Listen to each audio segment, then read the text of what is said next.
Hello and welcome to another episode of Stories from the Set. My name's Jesus. I'm your personal Jesus and your host for this episode, and I guess all episodes. I would like to do just a little bit of housekeeping since I haven't been doing anything for a while. The fact of the matter was, I really didn't like the format of the show. I'm kind of having to get over this fear of like having to ask people to come on. Sometimes I get shit for it, and I just don't want to deal with it, so I've kind of retracted away. But anyway, I've changed the format a little bit. I'm going to give my opinions on things, and then we'll go into the guests. So, thank you for listening. If you're not listening, thank you for watching. If you're not watching, then it doesn't really matter. Anyway, here's to failing. Okay, I'm going to start off by letting you know how I feel about upcoming movies completely based on their trailers, because I don't get any screeners from them. So this is just watching the trailer and telling you what I think. So I hope you like it. If you don't, leave a comment. If you do, leave a comment. All right, first movie.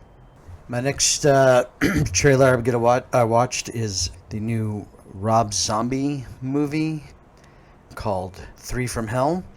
Why am I talking about this one? Because I know people who are involved with it, so why not promote, right? Anyway, the former lead singer and frontman for his band White Zombie, now turned writer-director, has come up with probably another great, scary, macabre, twisted movie that will make you feel uncomfortable and, not want to sleep with the lights on for a little while. I'm not a big fan of horror films, but I've seen his previous work, and it's good stuff. I mean, it's the horror movies that I was afraid of as a kid, which is why I don't like them. Unfortunately, I think within a day or two after the premiere, one of the lead actors in the film, Sid Haig, passed away yesterday. So, not a bad way to, go out. I mean, you got to see a premiere of your new movie and die. I mean, I would like to go out that way and say goodbye to everybody one last time in front of the camera. Sure, why not? In fact, I honestly don't know if he was even there, but nonetheless, the movie came out. Oh, you're dead? Publicity, right? Just the way to go. Just whatever. Everybody's happy. I'm sure he'll be missed. I'm not, I'm just trying to be funny. Anyway, let's move on. Okay, the next one's Jumanji. You know what? I like the reboot series. I liked it better than the Robin Williams version. Of course, some people are going to, give me shit for that. But good. Thumbs up. I love it. I love what they're doing with it. I love the way they're doing the characters. Kevin Hart, The Rock, they're funny. All I got to say is Jack Black, Danny DeVito, Danny Glover, and the cast goes on and on. It's going to be hilarious. Period. End of story. Go watch it. Next. Charlie's Angels. I think if you want, it looks like a fun movie. You're not going to get any Oscar winners out of this. You're not going to, if you want to go see a fun movie, I'd go watch it. I'd take She Who Shall Not Be Named. Anyway, go see it. It looks fun. Zombieland, don't need to see the trailer. Go watch it. It's going to be great. Well, Netflix has a Breaking Bad movie. I guess we're going to follow Jesse. I didn't see any Walter White in there. Looks good. I'm intrigued. I was a big fan of the TV series. It's Netflix. I think it'll do well. It's going to be in movie theaters as well. In order to qualify for the Academy Awards, you do have to play in theaters. So I guess they're going to try and see if they can get an Academy Award out of this. And to be honest, you really can't go wrong with Vince Gilligan's writing. Okay. What we've all been waiting for the past, 15, 20 years. Bad Boys 3, because the second one wasn't bad enough. They had to get back together and phone it in yet again. Don't even bother. Okay, I've saved the best for last. Star Wars. Okay, just a little background. I was a kid when this came out in 1977. I went to go see it at a drive-in theater in the back of my family's station wagon to watch this movie, and needless to say, it left a slight impression. The last two, I've actually liked them, and I don't give a fuck what anybody says. Anybody who's going back to those old films and saying this is the way it should be, or breaking it down of, what the meaning behind all this shit is. Just fucking watch the movie and have a good time, okay? How many times are we going to see Mark Hamill drink green milk from the tit of some made-up beast? All right? It was hilarious. It was poignant. It was touching. It drew me in. I realized right at the beginning, look, you're either going to go along for the ride or you're not. And I choose, as a diehard Star Wars fan, so diehard, I've got several tattoos. Go along for the ride, man. The past isn't coming back. Just enjoy yourself. It is what it is. You can bitch about it all you want, or you can have a good time. And that's what I'm looking forward to, this Star Wars film. I'm going to go see it. Everybody's going to go see it. We're going to see what the fuck happens. And I think we'll have a good time. Cheers. Okay, now on to my guest. Today's guest is a friend who we went to the same film school together. We met on basically, I believe, one of our first productions together. And he's currently 10 years into the business, and I guess we're all still trying to figure it out. I don't know. Please welcome my friend, Jorge Alarcon-Swaby. All right, George, how you doing? Long time no see. It's been a while. How's it going, brother? Going pretty good. Last thing I saw that you did, you were on the top of the U.S. Bank Tower. Yeah. Shooting some stuff. What were you shooting there? It wasn't the U.S. Bank Tower, but it was close to it. So, a rooftop down there in downtown. And it was a commercial for a car insurance company, for Veronica's Insurance. Oh, Veronica's Insurance. I worked on one of her commercials. I worked on a couple of her commercials one time. Oh, really? Yeah. That's funny. Yeah, that is funny. Oh no, it was Adriana. Yeah, I've shot a few of those too. Oh yeah. Yeah, they're sisters.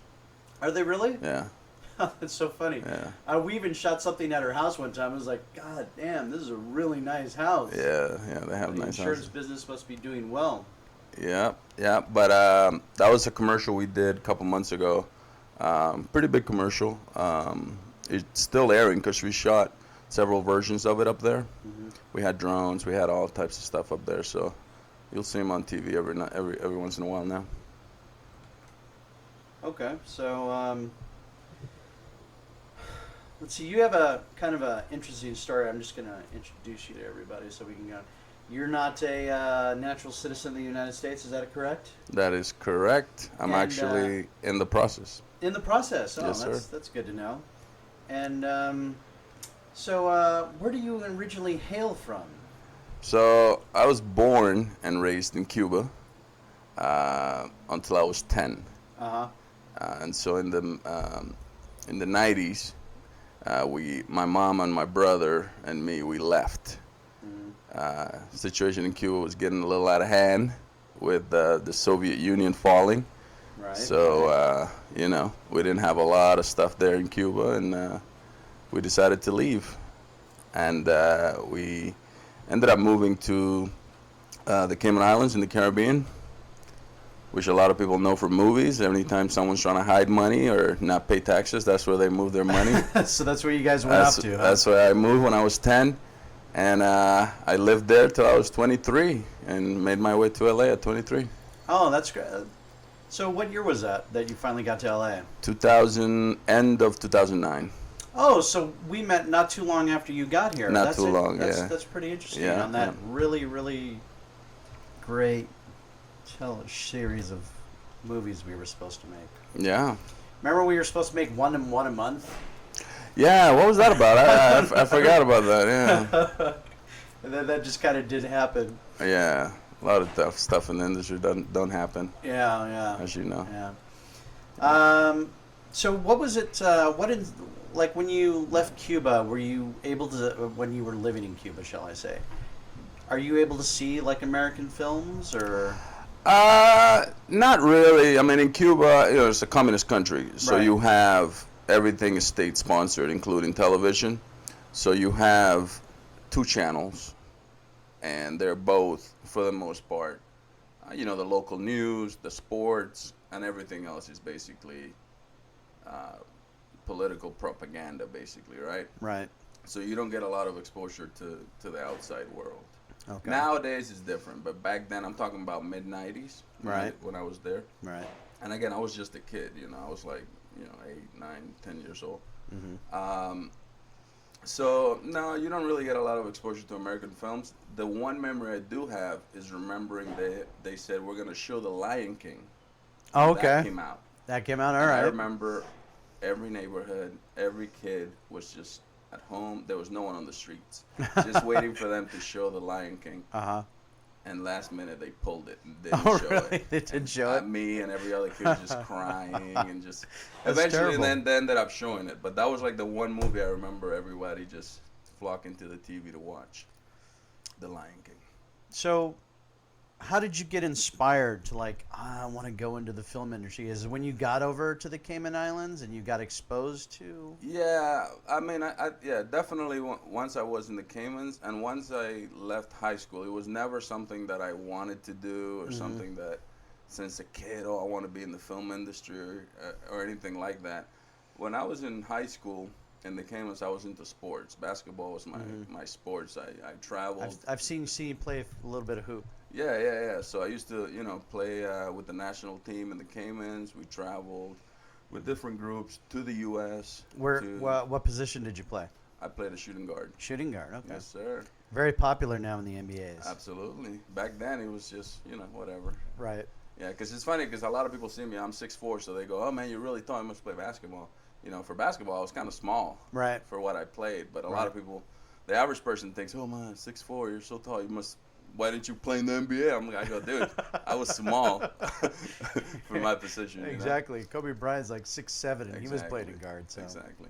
But so yeah, I mean, I was just into sports. I wasn't really into movies or anything like that. That kind of happened probably in when I was like 19, 20, that I really started to just watch a lot of movies and think about maybe one day I might want to get involved in that, And I didn't want to have, most people in the Caymans, they go traditional route. They go into accounting, they go into banking. It's very popular there. It's very popular there, and that's totally fine. But I don't know. I just wanted to do something different, and yeah, my jump to LA was just kind of off the cuff. I said, "Hey, I'm gonna move to LA," and I did. That's it. Wow, There dude, wasn't much to it. that's ballsy. I know. That's ballsy. Yeah, I had no one here. I didn't have any family. I didn't have anybody. So it was. But I don't know. Just out of curiosity, is there a big Cuban community in Los Angeles? Not at all. Not at all, huh? Not at all. I've probably met 2 Cubans in 10 years that I've been here. I heard there's some in Downey and some in Glendale, but I don't know about that because I live fairly close to Glendale, and I've never stumbled upon Cubans, or even when I go to Cuban restaurants. Really? Yeah. Like even the one over there, Versailles, that's really popular. Yeah, I don't go to those. Oh, really? What's a good Cuban restaurant in Los Angeles? Cuban restaurant, I would say El Floridita, which is on... El Floridita, and where's that? That's on Vine and Fountain. Vine and... Oh, yeah, I know far. where that's at. Oh, I know exactly where that's It's at. hidden, and then if you go there during the week, amazing food, not expensive. Not expensive. And not a lot of people. And then if you want to dance, you can go on Mondays. Or Fridays. Mondays They have dance, salsa dancing. Salsa dancing, okay. Yeah. But that's kind of the spot I've, taken a couple of friends to, and I always recommend that spot. As opposed to these popular ones that you got to wait in line and do all that kind of stuff. I'm not into that.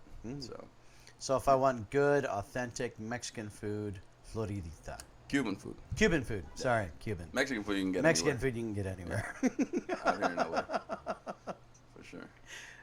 So what was the first project that you walked in? What introduced you? What got you on the set? Well, so once I moved there, I went to school. What film school did you attend? LACC. LACC. Yeah. By the way, I just want to tell everybody that LACC is is in the top 26 of film schools in America, according to the Hollywood Reporter. So. Oh wow, there you go. I didn't know that. Yeah. It's good to know. Good to know. I went to school there, met a couple of people, and shortly after, man, I knew that I wasn't gonna finish school because I didn't finish school. Okay. Because I knew I had to work, and I was here as an international student. And when you're an international student, classes are pretty expensive. Yeah, yeah, I can Ridiculously imagine. expensive. Like, how much were you paying? Like, I was going for free, just FYI. I was Yeah. going for free. Exactly. But I mean, in-state, Uh-huh. I uh, didn't even pay a in-state unit tuition. or something Yeah. is how much? Do you know? It's something like, I don't know, $24 a unit? Yeah. So it was 24 for in-state, and I think I paid 280. 280. Yeah. Wow. For the same. For the same classes. For the same class. That's crazy. And so, with the money that I came here with, that was running out quick. I can imagine. So I said, I don't see how I'm going to be getting jobs if I get an associate's degree. Right. So right. I'd rather save this money and start working. Mm-hmm. And yeah, it just happens. Someone that I was that was at that school said, hey, I met this guy. He's looking for a couple of PAs. Mm-hmm. And I was like, sure, if that can get me on set, I'll do it, Right. And so it was actually a pretty cool project. It was a film shot on film. Oh, okay. Yeah. Back then, 2000, Did they shoot a full 35? Or? Yeah. Okay. Yeah. And so yeah, it was in the desert. They took us out there, and then the DP just came by, and he was like, "Hey, who here likes camera?" And everybody kind of froze, and I was like, "Fuck, I like cameras." That's good. It's good. Yeah. Yeah, Can I motivation. curse here? What? Can I curse or? Yeah, you can curse all you want. So I said, I don't give a "Hey, fuck. I like camera. Let's do Fuck, it." fuck. Yeah, we all cursed. And yeah, he just grabbed me and said, "All right, you go with the second unit DP." I spent 2 days, just me and him, just shooting. Oh, really? So yeah. you got like a master class. Yep. And then I spent like 2 days in the desert, just every day, like for those 2 days, the whole day just shooting with him, helping him out, doing all that kind of stuff. And then that DP, who's Russell Griffith. Russell Griffith. Yeah, he ended up being kind of like, for a while, for many years, kind of like a mentor and the Right. guy who would like bring me on set and allow me to go from PAing to camera operating. Oh, nice. And so I owe a lot to that guy. Mm. And so that was kind of the first project that I worked on, and from that, man, I stuck with that crew for a while, and I learned a lot from those guys. Mm-hmm. Good. It's how important do you? If you're not going to go to, like, you didn't finish your film school, but how important were those? Is that time with him as you're learning? Oh man, it's extremely important. Film school. I'm not against film school. I would Right. recommend that people that can't afford to go to film school Right. should go to film school. You're obviously going to learn a lot more doing the actual stuff, being Right. on set or doing your own projects. Mhm. But the value of film school is the connections and meeting people. And a lot of those people eventually are going to make films, and they're going to hit you up. Hey, what's up? Let's do this or let's do that. Right. So the value of film school to me is the people you're going to meet and the network you're going to create. Right. That's to me is the value of more than what you're going to, I mean, they're going to teach you theory mostly. Right. Some schools nowadays are very practical. They make you choose a specific, there's some schools now that are like, you just go there to be a grip. Right. Or you go there to be a electrician. And I Yeah. think that's way better than having this broad understanding of film, but then you're not a master of anything, right? You just know a little bit of You know everything. a little bit about everything. Yeah. Exactly. But to your question, what I learned just working with that guy, man, you just learned a lot. You learned that not everything could be, the theory of like, when it comes to, you gotta break a bunch of rules, and you gotta just cut a bunch of stuff, or you do what you gotta do to make it happen. So what was so you're there behind the camera, your first day scene, and then it's like, I think I would like to be DP. What was there like? Because a lot of people like first day scene, maybe they'll become a camera operator. Yeah, I mean, I think once I finally got on a big set, on a decent sized set, you're just there kind of like looking at everybody, right? Because you've Right. heard about these roles and what this person does and what this person does. And then I just automatically said, that guy looks like he knows what he's doing, the DP, right? Right. And he looks like he's running shit. Right. So I want to be that guy. Okay. And it just, to me, seemed like the coolest position. And it seemed like the one that, you're dealing with so many people. Right, because you're dealing with both the director. the director. You're dealing with G&E. You're dealing with G&E. You're dealing with art. You're dealing with everything. You're dealing with everybody. And so, having seen like a good DP at work, I was like, you know, I never had any interest in directing ever since, like from the moment I got to LA. I never once said I want to direct. I just said I want to work in the industry. I don't know as what, but it was never directing. So when I saw a DP at work, a good one, I said that's what I want to do, and I just said that's it. And that same DP told me, don't settle for anything else. Just if you want a DP, DP.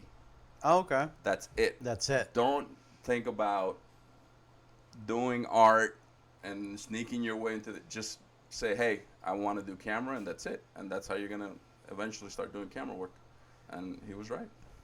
So what was the probably the one that we worked on, I'm guessing, but what was the first where you first were like painting with light, shall I say? You mean like a What was your first DP job? my first DP job? So I shot a couple of small commercials here and there, but I would say my first feature was the one we worked in. What was the first one? I think it was about the hooker, right? It's about the Sins of a Call Girl or something. Yeah, and then they changed the name. Yeah, I don't know what they. It was changed. horrible. I mean, it wasn't a great. You can't shoot a feature in 8 or 9 days. So we learned that. Right.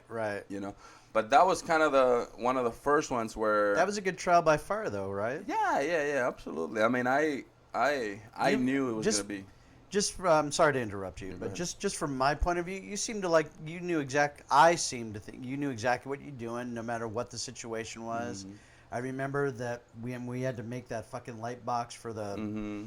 I mean that in those tiny rooms. Yeah. In those tiny rooms, you didn't purvey like I don't know what I'm doing ever. Exactly. Yeah. Well, I mean, I think that's part of it too. Like a lot of people get hired for a job and they're super nervous, but you kind of, especially if you're a director or the DP or whatever, you kind of have to portray confidence, because if not, people just go, "Wow, this guy doesn't know what he's doing," and then you ask people to do something, and they're like, "Oh God, he's probably gonna tell us to change it," or what, you know.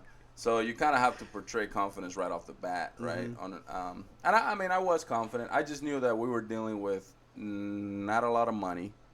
It was pretty ambitious. We had shitty locations. We had everything about it was shitty.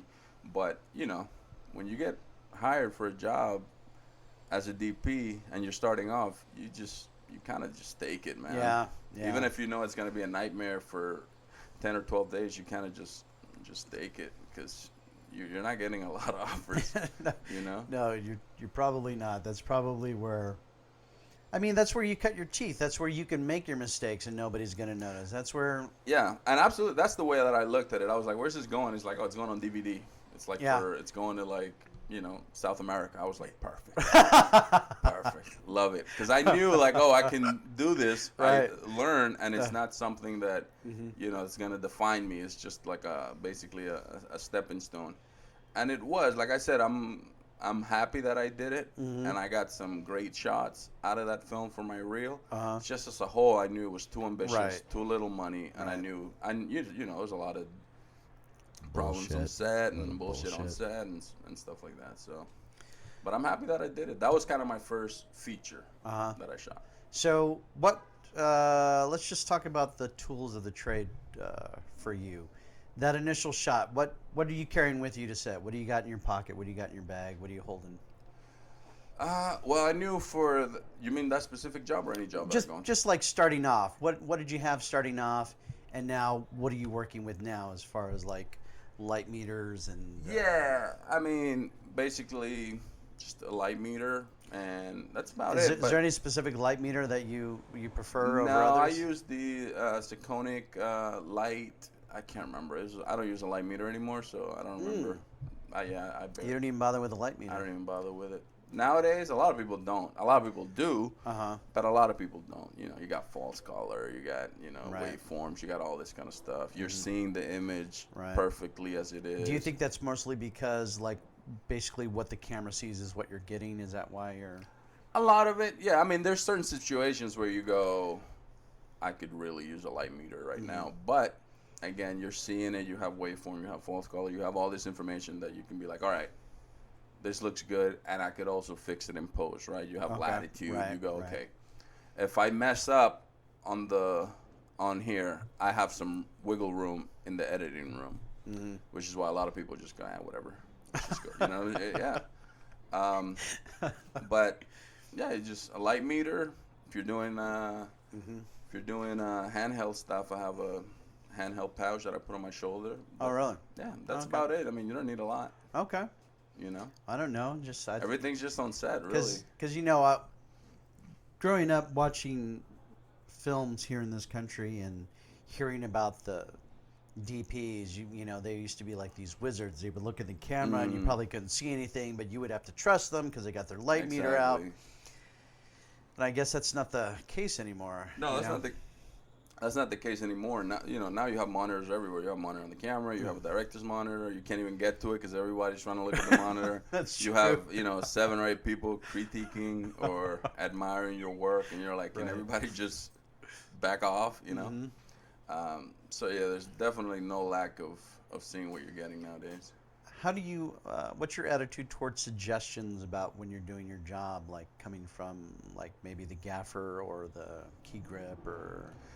Yeah, I'm pretty open to Oh, that really? stuff. Yeah, especially when it comes from like the people in my crew. Like if I have a first AC, a gaffer, and a key grip or whatever, man, I will take an abundance of suggestions Oh, all really? day. That's I'd good. rather have endless suggestions than people that just follow what I say, because I could be fucking up. Right. And Right. if someone's like, I'm not gonna say anything, then they're basically worthless to me. Right. So I'd rather have someone who's very opinionated and knows when to give advice and just when to shut up. Like if I'm very specific about what I want, I'll take a recommendation. But if I say that's the way to go, that's the way to go. Right. But from a gaffer that gives advice and just is always giving you input, that's invaluable, man. That's what you want. You know what I'm saying? Right. You just don't want somebody there. What do you need? Okay, I'll do that. Exactly. Yeah. You want people You to want be you giving want input. you want a collaborative set. Yeah, and as you start working on something that happens with what I've noticed is that a lot of people always work with the same people. Right. Or if you're a DP, a lot of people tend to always work with people that know less than them or have less experience, so that they feel like they are the know-it-all Right. or the shit.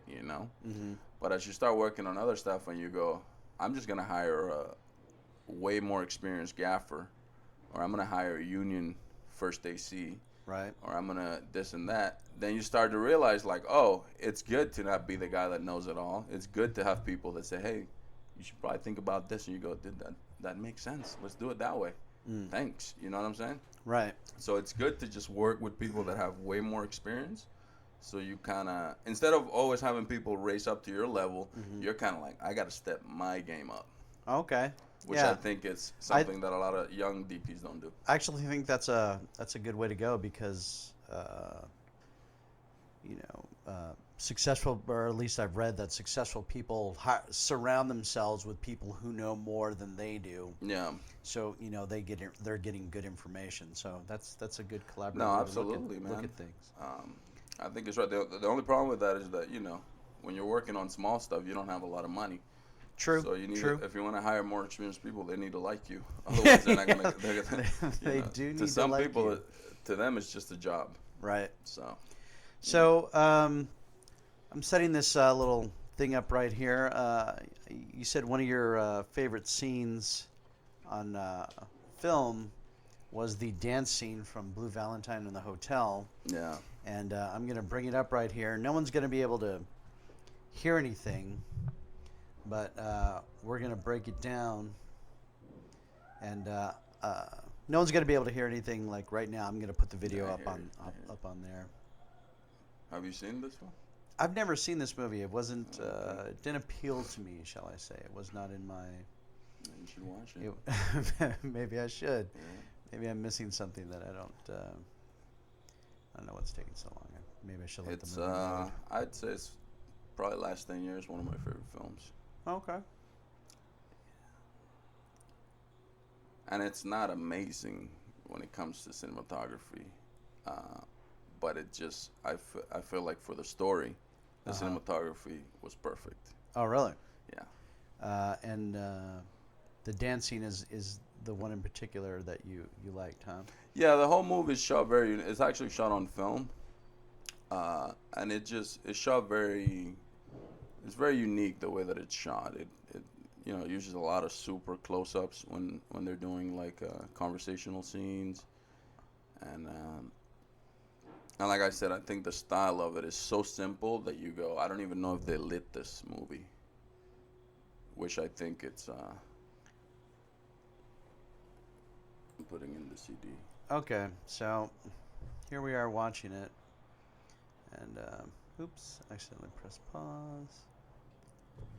So this is the scene where they're in the now. Yes, please. What do you like so much about the scene? So if you watch the movie shot very simple, right? Right. And it's very minimal lighting. It's the perfect style for this type of movie. And so what I liked about this scene is that this scene is completely different from the entire film. Okay. Because the entire film is very, plain colors, very, basic. And then they go to this hotel, which is a futuristic hotel, Okay. and it's shot completely different. It looks like a sci-fi movie, right? Right. The colors are very like neon, and so when I watched the movie, the reason I like this scene is because, well, you haven't watched the movie, and I don't want to spoil it. That doesn't matter. It doesn't matter. Yeah. So in the movie, this is a couple that they're going through a lot of stuff, Right. and the movie just tells us.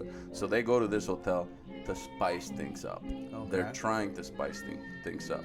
And so I thought it fit well because instead of going to a regular hotel, they went to a hotel that looks completely different than we've seen in the whole film. Okay. So from the lighting perspective, the DP's spicing things up as well, which Okay. I thought, oh, that's kind So of you neat. so you think he really set the mood because this is Well, I think it was a call between him and the director, right? Uh-huh. Because they're not comfortable together at this point in the movie. Okay. They are just a couple that was madly in love once. They had a kid, and now they're going through adulthood and parenthood, and it's really hard. They're on the brink of breaking up. breaking up, and so they go somewhere that's completely different from what they're used to on the daily basis. And I think the DP, from a lighting perspective, also had to do that. Right. We have to go away from what we've been doing on the whole film and Right. try something new.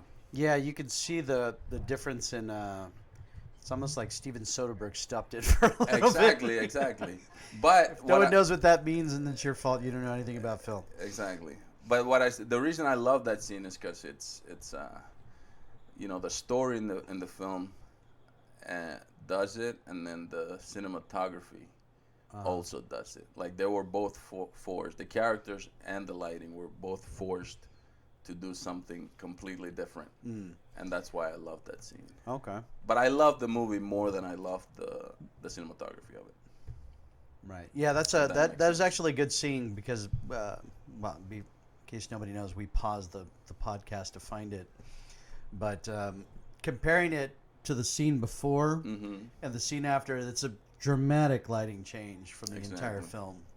Absolutely. Yeah, and if you watch the whole film, that's the only scene that's completely different. And like I said, they're trying to do different stuff just to try to get the relationship back in order, and What if they have what if we can? No, they just have the cast. I don't think they have the. Crew. Yeah, the DP is some guy from New York. I think it's Andrzej Pirik or something is his name. He shot a couple other movies with Ryan Gosling and that director. Oh yeah. He did a movie called Half Nelson. Oh yeah, that was Yeah, one. I don't know that's if an old I don't think it's the same director, but Half Nelson. Yeah. Half Nelson, and he shot a couple other stuff, and all his movies have that style of it's like, did they even light this?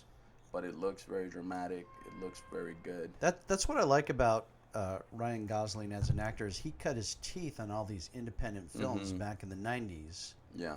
And really got his acting chops going, and now it just completely translates to anything that he's in now. You can see him immerse himself into a character. Yeah, absolutely. He's one of my favorite actors. I've always been a big fan of his. And I like the role he's taking, like Half Nelson, Blue Valentine, Right. those types of movies. I really, really enjoy them. Yeah, I really do like a good independent movie that's got a like. There's this. It's not a movie, but it's. I was watching it last night with my girlfriend. Unforgettable. I think it's on Netflix, Okay. and it's about this girl that got raped in Linwood, and she was totally talked out of her. This scene, the way it's directed and the way it's presented to you in that film, you feel uncomfortable watching this, and I think that's the sign of a good storyline and that you can't depart. You know, you can't just like Yeah. have a, oh, this is a good film, ha, made me laugh. You know, one that like really moves you whether you want to or not. I think that's Yeah. the mark of a good filmmaker. No, I agree. From what I've heard, this movie was shot with very small crew. It was, DP, maybe two guys, sound guy, director. Really? Yeah, from what I heard, it was very small crew, which I romanticize about stuff like that. Yeah. As opposed to having, it's like 4 trucks and 60 people. Right, like For a semi grip for an truck and a insert, semi lighting truck. It's like, why? Yeah. I wish that crews would get smaller. Yeah. I don't know. That's just a personal thing because more than anything, I love documentaries. That's kind of my bread and butter. So I just once you shoot documentaries, you go, we don't need all these people. Man. What's the biggest set you've been on? You don't have to say the biggest set. Yeah. I've been on some pretty big sets, but it's not as a DP. Uh-huh. And then mine's like I said, that commercial I shot the other day. That was a pretty big set. Yeah. Not a lot of crew, but it was a lot of moving parts. No, I know. I liked that I knew everybody who was on that camera crew. Yeah, it wasn't. Yeah, that's my crew, man. Yeah. But it was, it's a lot of money, and it was a lot of moving parts. You're shooting in downtown. How much pressure do you feel when you have so much money? How much? What? Pressure? How much pressure do you feel in that situation, or is this old hat now? No, you feel. I think everybody's still. There's still pressure. You get nervous. You go, holy shit, what? What did I get myself into? And there was a lot of moving parts with that. You're shooting on a rooftop. There's a bunch of rules and regulations. What are some of the obviously safety is always the top concern because I'm assuming there isn't much of a safety rail on that, or at least I didn't see one. No, they have safety rails.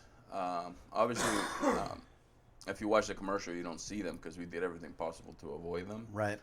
But yeah, it's just. You have a guy just on top of you the whole time because, like I said, you're on a rooftop and then you're taking a bunch of gear up there. And then we had drone shots, so there were like air control was involved. Oh, really? Yeah, because you're right in downtown, right? Mm-hmm. It's not like flying a drone, in the desert. Right. It's a lot of moving parts there. So you really had to be in contact with the FAA? Well, we hired a company that does drone. That's all they do. Right. And yeah, apparently they need to have. They need to have a permit, a license, and then they also have to be in contact with them while they do it. Probably because of the helicopters going overhead, like the sheriffs and the... Yeah, because they were in touch with those people. Being, like, they had a time frame that they had to do it in and all that. Oh, really? Yeah. It wasn't just show up and go. It wasn't just show up and go. Yeah, it was like, okay, you're going to be allowed to shoot drone shots between 6:30 and 7:30, and then again at this time and that time. Yeah. Because I assume you wanted... if you're on top of a building, you're going to want some, or was it all? Yeah, so we shot a lot of it was so we didn't use a single light. Oh, really? All of it was diffusion and bounces. Oh, okay, nice. Big. We used 12 buys everywhere. It was all. How 12 do you buys and 8 secure buys. those on a? Are you just like tying them to anything and everything? Yeah, so that was kind of one of the concerns because I was like, I want this to look really good, so let's just go. Basically, we started shooting at 8 a.m. all the way up to like 5. Uh-huh. And so it was a thing of the only source is the sun. So we got to be able to control it at all times. And so we had 2 12 buys and then a couple of 8x for bounce and backlight. And we had a couple mirrors and stuff up there.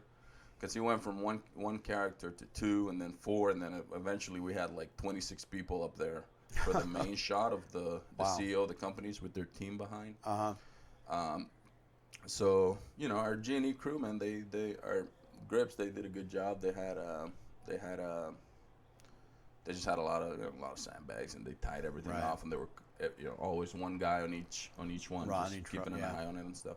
And towards the day, it did get a little windy, and I was like, you guys got 5 minutes, or I'm taking these down, because this could turn bad really quick. Really quickly. And the key grip was like, I can do it for another 5 minutes, but I'm not. If the wind keeps getting bad, right?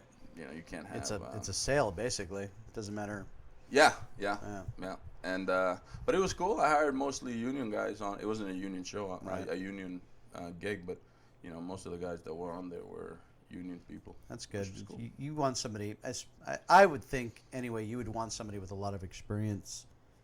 Yeah, well, originally a friend of mine was supposed to be the kind of like the gaffer, like the key grip, basically. Right. We didn't really have any electric. Right. But then last minute, literally the night before, a couple hours, he couldn't do it. Something came up. Something came up. And so he recommended another guy that I had never worked with. So I felt a little shady, a little concerned about that.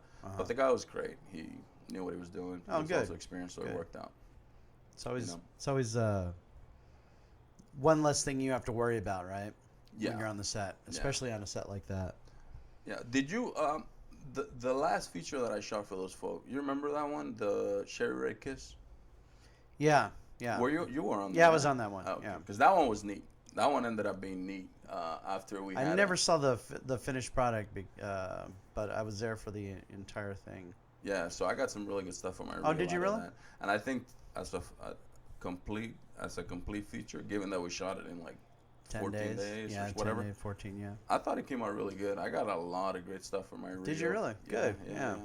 That one was neat because for that one we finally got locations. We finally said, hey, you need to have good locations and you need to have good crew, and so that out of the 3, that one was the one that I'm actually proud. That's the only feature. Is that the one that we shot? That one tracking shot?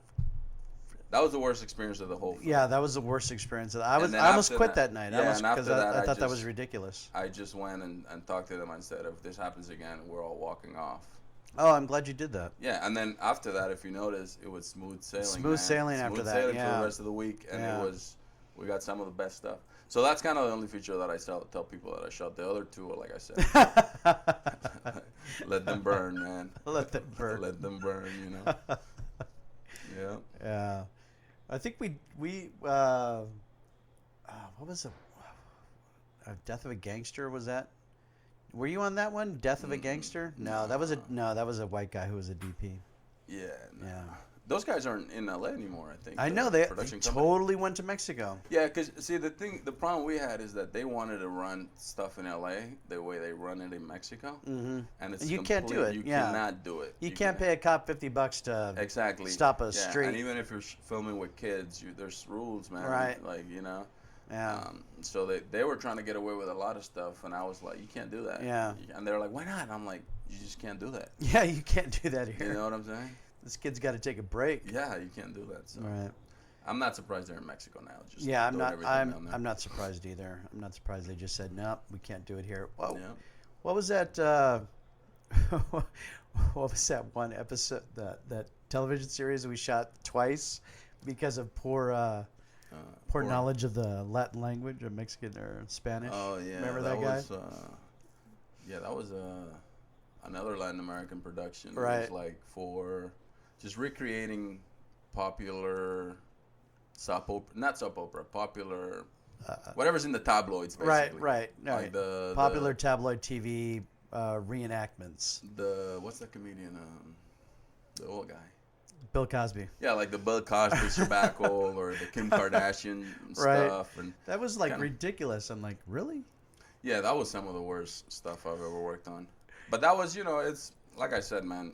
Sometimes you're broke. Right. Sometimes you just got to take what you get. Sometimes you take what you get, knowing what you're gonna get into. And feast or famine. Yeah, you get it done, and that's it. Hide it. You know? Do you still do you ever work with Erskine? No, Erskine's in Sacramento. Oh, he's in Sacramento. I Yeah, thought he he was still moved. here in LA. Yeah, he moved to Sacramento. He got married and had a kid and moved to Sacramento. Oh. So yeah, his kid's actually an actor. Oh, really? Well, Yeah, his kid's got a really good look. Like I yeah, saw a his photo kid. of him, and I'm like, "Oh, you are photogenic, young man." Yeah, his kid is pretty awesome. He was on like Jane the Virgin Oh, really? for a couple episodes, Oh, and that's then good. he was just in LA a couple weeks ago. They visited us. They were shooting a short film. Oh, So sure. he's gotten some decent roles Good. actually. He's gotten some decent roles. Yeah, he's got a great look. He's because he's biracial, if I can say that. Mm-hmm. And so he's got that Yeah. total Yeah. tan, but like light skin. He's got a really Absolutely. good look. Yeah, he's got it going, man. Look up Erskine's son. I don't know his name. Lincoln Bonilla, man. Lincoln Bonilla. Upcoming star. Yeah, coming Um, star. but yeah, I work with all the other guys I've kind of hung around, like Dustin. Uh huh. I'm actually working with him tomorrow. What are you guys working on? He shot this feature, but it's a feature that I think it's taken him a year to shoot it Oh, really? because it's kind of like him, his friend, and the actors. They committed to like a weekend. Mm-hmm. Every weekend they'll shoot part of the film. It's a Well, if you very guys need some help, let me know. yeah. It's a very independent stuff, Yeah. but it's cool, and I think he's just doing some reshooting some stuff, and so I'm just operating for him on it tomorrow Oh, okay. because he's the DP. But he usually works with me on any decent project that I got. Yeah, Dustin's a good guy. He's very knowledgeable. Very knowledgeable, very Yeah. detailed. So Yeah. anytime I have a big project, he's always my Go-to guy. yeah. He runs the camera crew basically Yeah. for me. And then anytime he's got a project, he usually just asks me to operate on it for him. We shot a extremely funny short film like a month ago. LaBouffe, Justin LaBouffe. Dustin LaBouffe, yeah. If DP. in case you guys are wondering who we're talking about. Union AC, Union AC. yeah. Good And guy. Very good guy, knowledgeable. very knowledgeable, yeah. And then Adam. You Adam. remember Of course, Adam. Adam. He does a lot of stuff for BuzzFeed nowadays, so Oh, really? he's always busy. That's good. Yeah. But yeah, he'll he directs his own stuff, so and he's also the same, very good, very knowledgeable. Oh, very yeah. skilled. Yeah, he really... I like... just a little aside from like working with him as a grip on set, watching them like discuss how you should handle... there was a discussion to how you should hand the lens to the Oh yeah, that was I was like, oh really? You guys are arguing over that? that was Okay. hilarious, man. I mean, because there is a way. There is a way. There is a way. So But yeah, man, just same crew. A lot of the guys that I used to work for a lot, they've kind of Russell, which is the guy that I used to Right. work with a lot. He actually fell on a show. Oh shit, that's not and good. he broke his back and had Ugh. a neck injury, so he was out for a while. Wow. And then once he recovered, he had to make some money, so he went to Atlanta, and he worked on he's been working on all the Avenger movies. And Oh really? so he's been out there for a while. He might be back in LA, but he's been gone for like 2.5 years. Oh wow. Well, Yeah. that's a good thing to happen, right? When you're like, oh, I'm working, I got to be over here for 2.5 years. Exactly.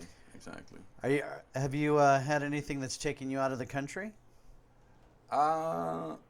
No, out of the state, yeah, but not out of the country. Not out of the country. The only thing that I've taken out of the country was I did a documentary in Mexico, a bullfighting documentary. Actually, I went to Mexico City and at 16 and saw my first bullfight. Really? I You was went to Plaza impressed. Mexico? Yeah. Yeah, that's where I went. Yeah. What did you think? I kind of felt bad. There was like one really badass bull that just would not go down. Yeah. And finally, they just took a little dagger in back of the Right neck there. and boom, Yeah, he was so- gone. You know what? Fuck, man, I kind of get it. You know, I kind of get their perspective on it. I know why I understood why it was popular. I mean, this bull, knocked a picadore, and that's if you don't know what a picadore is, it's a guy with like a lance on top of a horse that's really padded that, I don't know, kind of protects Absolutely. the bullfighter. And that bull just hit that horse, knocked it on the ground. The picadora just like grabbed the reins, pulled it right back up on its feet, and just like traveled the horse away from the bull to like get away from it. And everybody was like, Yeah. you know, it's the whole stadium. It's definitely a spectator sport. You know. So, yeah, I mean, I went there with a friend of mine who wrote a big article on bullfighting, and so we kind of did like a documentary on it, which I haven't finished, but I'm extremely happy with how it's turning out. And you know, we went for Jose Tomas, who's considered like a living legend, arguably the greatest bullfighter ever. Is that the guy from Spain? Yes. Okay. And so he came out of retirement. He came out of retirement To fight in Mexico City, and so we were able to make it to that. Oh, really? And like I said, I approached that documentary without, because I'm actually directing it and shooting it. And me and him approached it with an open mind of like, we're not for it or against it. Right. We're gonna showcase both perspective Right. and make people decide for themselves. So we actually interviewed people who were strongly against, like animal rights activists in Mexico and stuff like that. I don't know. I mean, I enjoyed it while I was there. I'm not gonna lie. Yeah, me too. I didn't think I would. I didn't think I would either. I went there with like a lot of trepidation, but once you see like, you know, it really is just that guy versus the bull, and there was plenty of like you. Yeah.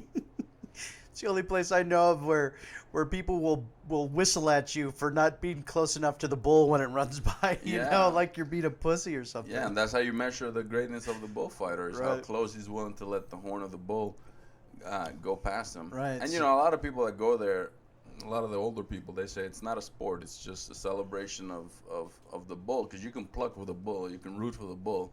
Oh yeah. You don't necessarily have to root for the bullfighter. And you know, if you're an animal and you're gonna go down, Might as well go would down you want fighting. to, you know, shot to the head that you don't see coming, or would you want a chance to, you know, take out the person that's trying to kill you? Right. So yeah, for that I was in Mexico City, and I'm actually going back to Mexico City. Oh, really? Next month, Next month. the 21st, to shoot more for that, and then do another project over there about crime scene photographers in Mexico. Oh, really? Yeah, if you ever would been be to really interesting. If you've been to Mexico City, you know that tabloids at every street vendor, Oh, yeah, every yeah. liquor store, every gas station, is just packed with tabloids of Right. sex Sex and violence. and yeah. violence. So Yeah. you'll see this extremely graphic photos everywhere. And I have footage last time I went there of kids looking at this footage and buying candy like it's nothing. Like they're looking at a comic book. I know. So now my buddy's doing another story, and so I'm gonna join him up there for a couple of days and do a little doc on the people that actually take those photos, and they meet up every really? night, and they exchange. Hey, I have a dead girl. I need a really? I need a kid, or Wow. I need a They're gang just that member. matter of fact about it, huh? And so that's what I find bizarre, and that's why I think it'd be kind of cool to, not cool, but interesting to. Interesting. Yeah, that does seem like something document. interesting, because you always see the photo, but you never see like, you know, what it takes to get that photo. Exactly. Like, how liberal are they with letting the press into? They don't really care. They just show up and. Yeah. Because I know this is probably not going to surprise too many people, but policing the public is very lax down there. Yeah, absolutely, absolutely. So yeah, I'm looking forward to that. Like, you know, of documentaries, I think to me are my favorite genre. So the more documentaries I can work on, the better for me. What documentaries have you done prior to these two? Just out of curiosity, because So I done one. It's called Split Decision, which is about Cuban boxers. Oh, okay. yeah, What do you think of that Cuban MMA guy, Yasiel. Joel Romero. Oh yeah, Joel Romero. Yeah, he's I was pretty gonna say good. Yasiel Puig, but Yeah, that's your pick. but he plays baseball. He's pretty good, man. It just sucks that he defected when he was pretty old. Yeah, So yeah. you're not seeing the best of him, but he's still, he's a great fighter, very entertaining. So I love it, man. I'm not too much into MMA. I'm mostly about boxing. Mhm. And the documentary is about Cuban boxers and defecting, and he goes into the politics of Cuba and the politics of the U.S. You know what? I have a friend that I think I should put you in contact with who goes to Cuba quite often and is involved in the boxing community. Really? There. Yeah. I'll give you his name and number off the Yeah. after this. For sure. So we did that with the same guy that I did the bullfighting doc with. Mm. We work a lot together, and then I've done a bunch of documentaries for every city in LA. Is it easier for you to get back to Cuba than it would be like for me with just my passport? Yeah, I can go to Cuba anytime. Mm. I just need to go with my Cuban passport. Oh, okay. Doesn't matter if I have a U.S. passport or a British passport. I need to go with my Cuban, so I have to keep renewing it, even though the only reason I reuse like, can you is renew that through the mail? yeah, but it's a lot of money. I think it's the most expensive passport in the world to Really? renew, and it's probably the most useless passport in the world. Because it only gets you to Cuba. Yeah, so it's total bullshit. You know what I'm saying? It's total bullshit. Would you like to see, like, do you like what Raul Castro's doing down there, or No, no? I don't like anything they're doing down there. Hmm. Yeah, I don't support any of that. Really, you any of want those to you politics. want to complete, but that. What are the chances of that actually happening, though? 0 to none. Mhm. But I mean, think about it. They've had the same group of guys in charge for 60 years, Mhm. and in the U.S., you've gone through endless amounts of like what 12, 13 different presidents. Let me think. So he got in under Kennedy, Mm-hmm. and then you had Johnson. After Johnson was Nixon. Then you had Carter. After Carter was Reagan. After Reagan was Bush. Then you had Clinton. Then you had Bush. Bush. So that's like 9 presidents that they've gone And through. Obama, And Obama. So 10 12, presidents. and now Trump, 11. Obama, yeah, so like 11. Yeah. So like 11 presidents. 11 right? presidents. All combination of liberals, conservatives, Right. Republican, Democrats. Right. And nothing down there has changed. It's that I'm strongly opposed to that government in every way. What do you think needs to be done to change that government? I don't know. I think in order for that to change, it has to be. Those people need to be taken out of power the same way they came into power, Oh, really? through a revolt, through a revolution. I don't know if that's doable, but if you look at like Venezuela, right, how when Venezuela in the situation that they're in, they're dealing with it's a revolution, Right. that's happening out there, right? There's coups, there's trying to change power. I don't know. I've seen like documentaries like for and against it, like on YouTube and stuff like that. Like a guy will go down there and he'll just say, "Hey, this is what's happening," and then you'll have the opposite point. I don't. From what I understand, the problems down there started with U.S. banks not willing to lend them any money anymore. And then they weren't allowed to sell their oil anymore. And, I don't know. I just... Yeah, no, I mean, I think even with Cuba, I have family members and friends who think completely opposite. They think, oh, that's a great government. They've been handcuffed and not allowed to do this or do that. But And we're the only nation that has like any type of embargo with them, right? Yeah. So they blame a lot of it in the U.S. and then Venezuela also blames a lot of it in the U.S. Right. But to the people that live there, Uh-huh. they don't care whose fault it is. Right, that's true. They just want to eat. Yeah. And they want toilet paper. And they Right. want to be able to have a job. How difficult was it to get the necessities growing up? Extremely hard. Yeah? Extremely hard. Like in Cuba, I didn't know what toilet paper was. Like people use newspaper. Okay. Newspaper was like the common bathroom tissue for people. Okay. And like I said, in the 90s, in the mid 90s, it was a special period because the Soviet Union fell. Right. Oh, so they And weren't that was getting the only any people support. that was back in Cuba, and Yeah. so they went into like absolutely nothing. So much that the government said, "Hey, you can leave. You're allowed to leave. We're not gonna allow you to leave on planes, and Right. but you can, if you can figure out a way to leave, you can leave. And there was Wow. like people all over the country just leaving on rafts, truck tires. I remember those Exactly. flotillas coming over, and a Exactly. lot of people lost their lives because literally they were Absolutely. getting inner tubes and like Yeah, it's a big making- cemetery between Havana Yeah. and Miami. But what I always say to people is, look, there's been changes in all of these countries and in the U.S. here, and the situation in Cuba hasn't changed. So, people could blame the U.S., they could blame whatever, but until those people are out of power, Cuba's not going to change. Mm-hmm. And like I said, to the people that live there or the people in Venezuela right now that can't even eat, Mm-hmm. they don't care whose fault it is. That's They just true. want someone that can fix it. Right. They just want someone that can fix it. Mm-hmm. Because if I'm a leader and I say, hey, if I don't work with the U.S., my people are going to starve, Mm-hmm. I got to figure out a way to fix it. Right. Or I could be stubborn, like Fidel, Right. or Maduro, and say, I don't care about the people. I'm the guy with the big balls. So even Right. if my people are dying, I'm going Right. to show them who's boss. Yeah. And that just creates fucking bigger problems, man.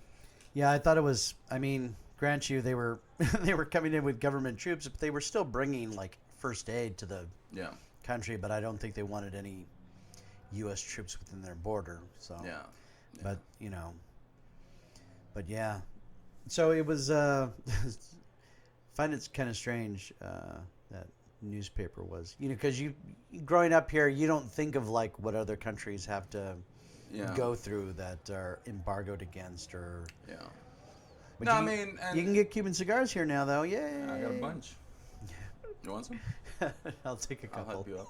But yeah, no, I mean, it also too depends because like if you lived if you live in the countryside or if you live by the sea. I grew up by the sea, right? So we had fishing, we had all types of resources.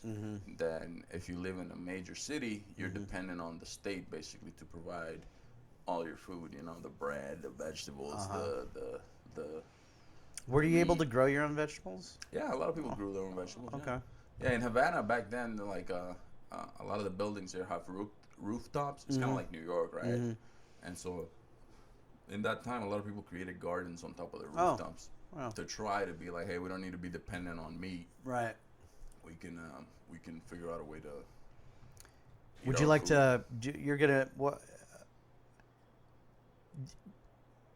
What type of access are you going to be able to have when you're down there? Like, will you have like a government watcher watching everything that you do? No, No. no. It's pretty chill. I mean, that stuff used to happen at one point, like in the '90s and 2000s, because there weren't a lot of people from the U.S. going down there. Mm-hmm. But no, I mean, if you go to Cuba, if you have money, you'll have a great time. Oh yeah. Yeah, you'll have a great time. It's not like, and if you're a tourist, it's probably a super safe place to go. You're not gonna get hijacked. You're not gonna get robbed. Right. Because if you do, the government knows. Whoever does it knows they have huge consequences to pay. Uh-huh. So it's a safe country to go to. Safe place to vacation. Safe place to vacation. I know, It's a beautiful country, man. I mean, I love my country. My father's still there. My brothers are still there. There's a lot. I love the country. I just think that its potential has been extremely diminished because of politicians. The guy I was talking to you about, he's got a house there, and he showed me the picture of his backyard, and like there's the ocean. I'm like, well, damn, man. Yeah. He the reason why he got popular is because he trains dogs. Oh, okay. Yeah, I guess. There's a lot of dogs in Cuba. Yeah, he's that's why he's got a house down there because he's. Well, you can get a house down there pretty cheap. Yeah, I was training dogs for the government though, so but Oh, they allowed see? him. They allowed There him you to. go. There you go. They allowed him to train other people as well, but that's how Okay. he got his start down there. Yeah, you can get a house down there anywhere from $5,000 to $30,000.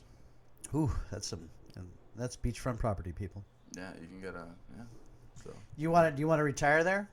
in Cuba? Yeah. No. No. No, I'll retire in the Caymans. Yeah. Yeah, Yeah, the Caymans are much better. a lot better. A lot better. A lot better. A lot better. I don't even know if I want to stay in LA, man. Oh, really? Yeah, I think I'm over it. Yeah. Yeah, there's a lot of stuff that I like about it. My two kids were born here, so they're used to LA. But Where would you like to move to? Back to the Caymans and just no, I want to stay in the U.S. stay in the U.S.? I just want to move somewhere. I don't know, somewhere where Montana. I would love Montana, Idaho, Washington. Mm-hmm. I love those places. You're I've gonna driven be- all over them. It's I gonna be can't- like this. You're not from around here, are you, son? Yeah, well, I'll just go back to my 6 acres and be by myself. That's true. That's true. You know. Yeah. Whereas here in LA, you got to deal with that in your own apartment. Like you're sharing a wall with someone. Oh, you don't have You to know? tell me about that. So, but yeah, I don't know.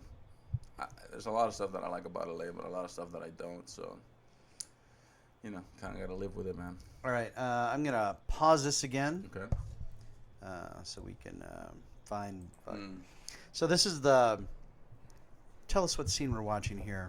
So this is the oil rig fire scene from There Will Be Blood, which is Mm-hmm. one of the greatest movies ever made. Yeah, it's fucking spectacular if you haven't seen it. And the DP is Robert Elswith. Robert Ellsworth. And so yeah, this is to me one of my favorite scenes ever. Okay. And it's so simple, Mm-hmm. yet it's so complex, right? Mm-hmm. And it's all very calm. Everything's grooving. Everything's working great. Money's coming in. Oil rig's working great. Everything's relaxed, and then all hell breaks loose. And what I like from the cinematography perspective. You good? I didn't want you to actually pull out the mic. Yeah, what I like from the cinematography perspective is just how simple they cover the entire scene. So watch. Boom. Boom. I love just the wide shots, how everything is just wide shot. Uh-huh. Everything is wide shot. Mm-hmm. All this hectic stuff's going on. They're not doing a bunch of super quick close-up cuts. It's all wide shots. Uh-huh. Look, everything's wide. Right. Right.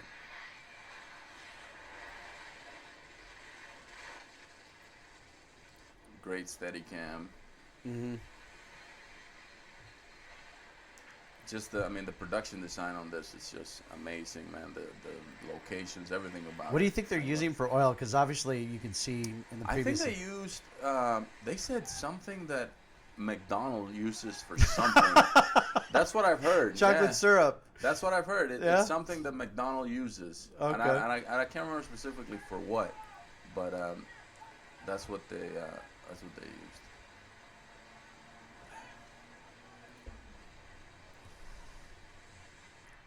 So you see how they covered everything, just steady cam, mostly Right. wide shots, Right. but it's still so much, hectic stuff and destruction happening. Mm-hmm. And then the soundtrack is just beautiful. So minimal. Yeah, it's so minimal. That's a good way to put it. Yeah. See, they're staying wide shot. Uh-huh. Usually, some people will go cut to a shot of the kid. Uh-huh. Well, what is the kid doing? No, just a wide shot. You see the hectic stuff happening in the background. Right. Well, you see the dad obviously concerned about his kid, just carrying him. One shot. Mm-hmm. No need to cut to a shot of the kid, then back to a shot of him. What other people? Like sometimes they get carried away with stuff and they want too much coverage. Uh-huh. This guy just said one shot. Yeah, That's I'm it. always whenever like I'm on a set and it's like we're getting this shot and we're getting that shot. Mm-hmm. I'm like, it almost starts to get redundant. I mean, I understand that the more stuff you have to work with, the more opportunity you have to cut the scene. But sometimes less is more. Less is way more. Yeah. And Gordon Willis, Mm-hmm. he used to Gordon Willis, the DP. Yeah. Yeah, he used to say that too. Like every time. Let's make sure that we're saying the right DP. Yeah. And then that flame that just shoots right up the. It's beautiful. But yeah, Gordon Willis used to say the same thing. He used to say that too. Like, he would get back notes like, we need this shot, we need a shot of the knob, a shot of the hand turning the knob. And it's like, no, why? Why? You don't, And he talked about shooting with Woody Allen, just basically the whole scene from just one angle, looking at the bedroom and the entire action plays. And Now- I think this relates to this shot because, like I said, he keeps covering the entire scene on Steadicam and super wide. Mm-hmm. He's not cutting to super close-ups of people reacting to the fire. He's not cutting to the, it's just, look, it's all one shot. One shot. Silhouette with the fire in the back. It's, beautiful. What do you think they're using for accelerant right here? For what? For accelerant for what do you think is causing the fire basically? Because it's an actual Oh fire. yeah. I have no idea. No but idea. it's an- We're not special. we're not special effects. But I like how. See, this is an interesting sight or an interesting transition for this film. We have like the twilight evening coming in, and then the next shot, it's like, look, this you don't have like this time pass. It's just like, look, Look, the dude, sun's down and it's still on it's fire. still on fire. There's no stopping And it. we haven't seen one close up yet. Yeah, we haven't seen. It's all wides. It's all wides. Beautiful silhouettes with the fire in the back. Look, and even extra wide, just to show like how massive the fire is. And what I love about this here is that his kid could possibly be badly disabled. Right, and he's just like left him alone. Left him alone. It tells you a lot about the guy's character. If you've seen the movie, you know that he's Right. all about him. You know. Right. And even then he says, you know, what are you concerned about? We got a river or a sea of oil down there, you know. So he's totally forgotten about his kid. Left him with a stranger. Yeah.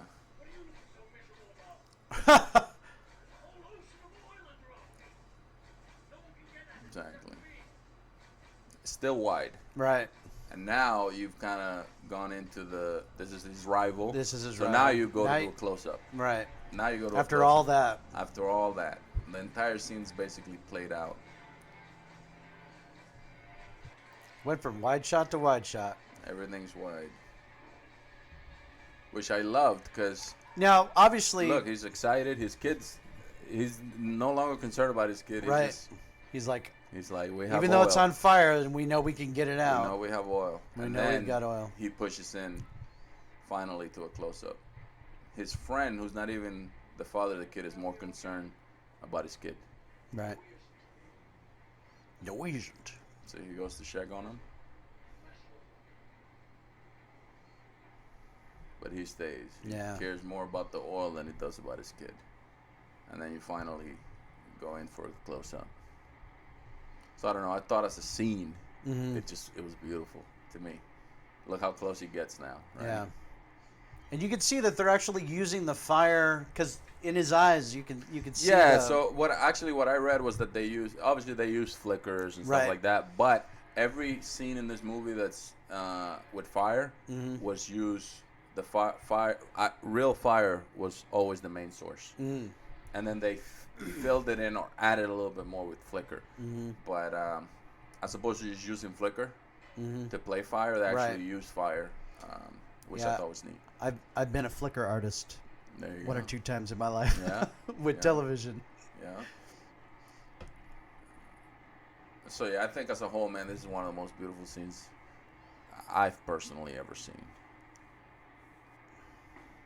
But unlike the scene we saw earlier, Right. which I liked because it was completely different from the film. This one matches that film entirely. That Right. that film is consistently shot that way, and it's just the whole film is beautiful. I could have picked 5 different scenes from that movie. Oh yeah. Yeah. This is a really good scene to pick. Yeah. In my opinion, when you said that movie, when you said, "Hey, you know, this is one of the scenes that I like," and I knew exactly. I'm like, "Oh, boom, yeah, Yeah. yeah," That's because cool. this was a great shot. I mean, There you go. mostly wide. You had that medium of the kid falling back, and then it's just like all out there, all so you wide, could see yeah. the entire Yeah, scope of what's happening. And you see the commotion of everybody from that little town Right. just coming in. What's going on? You know, everybody's. But you stay wide, which I liked. That he just stayed wide. But you know, I also think because there's DP he shot Boogie Nights, Oh, okay. um, Boogie Nights is a great movie. and in Boogie Nights, obviously, there's a lot of one-shot steady cams too, wides. Right. So I can see kind of where he just said, "Hey, let's just." But you know, for this scene, it played perfectly. And what do you think? What would you have out there if you were lighting a bounce and a? No. I don't see what except when they go in the room, where he goes in the room to drop off the kid, Right. and then the very last shot where he dollies in for that close up. Right. I don't see what he could have used up there. Okay, so you just think it was all natural all the way, Yeah, I think so. Because I mean, if you think about it, it's all a big fire, right? and then a lot of the shots are just silhouettes with the fire in the back. So for as wide as he was, I don't see what he could use. The only reason I say this is because we worked on a film where they shot a fire scene, and we had this like, I don't know, 20 by 20 up on one end with lights coming on one side, lighting, and then flicker with the fire kind of close up. So I was wondering if you thought maybe they. I mean, possibly, but from what I heard is that they used all of the fire shots are lit with the actual fire. And Now, do you think once it caught on fire, it's like, okay, boom, this is our time limit? Do you think they planned it out that way? That's hard. It's hard to tell. It's hard to tell. Like, It's how hard many to times tell. did that How tower many have to times- go how up long on was fire? that thing on fire? You know. Yeah, because But I mean, if you look at that extreme wide shot that they had, where you see the town and the fire, right. I mean, it's so beautiful. So it's hard to think that they did that a bunch of times. You know? Right. I think because like just I guess they could build the structure as to like know exactly the type of wood that they would use, how long it takes to burn. I mean, Yeah. I guess you can figure all that stuff out. Yeah, I personally think I would like to think that they were like literally on a timeline. Like once this goes, then we got to get this shot, and this shot, which is probably one of the reasons why they stayed wide. They stayed wide. Yeah. Yeah. Yeah, it makes total sense, and I mean, yeah, I that's probably one of the reasons they definitely stayed wide. But Which totally encapsulates the entire scene. Which I, like you said, like when you said, "Ooh, let's play this one," I was like, "Oh yeah, that's a really good scene." yeah. No, I love that scene, man, and I just love that whole movie in general, but that scene specifically. Do you have a favorite cinematographer? Like that guy knows exactly. Roger Deakins, Roger Deakins, hands down, yeah. hands down. What has he done? Everything Everything. you can think of. I'm actually gonna check and see if we can find a Roger. Roger Deakins is, I think most people would say he's the greatest DP ever. Greatest DP ever. Let's see if we can. Or find greatest working DP, I would say. You know? I was watching I don't know, one of these things that puts up like top 10 this, top 10 that. They actually had a. I'm gonna pause it again. They had what? So I've pulled up Roger Deakins so we can get an idea of what his cinematography style is like. You want me to just spout out some of the names? Yeah, just Most famously, most famously. Shawshank Redemption. Oh, love shot that movie. that. Who doesn't love that Who movie? doesn't love that? He shot The Big Lebowski. Oh, In my love opinion, the Big Lebowski. the greatest comedy ever made. Yeah, In my opinion. Yeah. Oh Brother, Where Art Thou? Oh, I Seen that? love the cinematography in that. The Thanks way for he that. like, the background just like totally. Beautiful. A Beautiful Mind. Okay, so this guy knows what he's doing. Is basically what we're Absolutely. saying. I should probably pay attention to cinema. No Here we are, Country. where our brother are. And if you just look at the obviously the landscape isn't this sepia tone color, but to go with that, I want a drab background. Just seems like going against everything you'd want in. Is it, pause it for a second? Yeah. Pause that for a second. Everything is with Brad Pitt. Oh, okay. Yeah, with Brad Pitt. Then he did Revolutionary Road. I saw a little bit of Revolutionary Road. It just the storyline just Yeah, wasn't my thing. A Serious Man, True Grit. True Grit. Oh, he did the remake of True Grit. Yeah. Fuck, man. Skyfall, Prisoners, Skyfall. Sicario, Oh, Sicario's so and good. then Blade Runner. I think he did Fargo too. Did he do Maybe Fargo? I'm wrong. Maybe I'm wrong about that. don't know. But I believe he. Okay, Yeah, all I have he to did, say. he did do Fargo because he works with the Coen Brothers? The Coen Brothers. So yeah, he did. Yeah, do all I have to say is, for as long as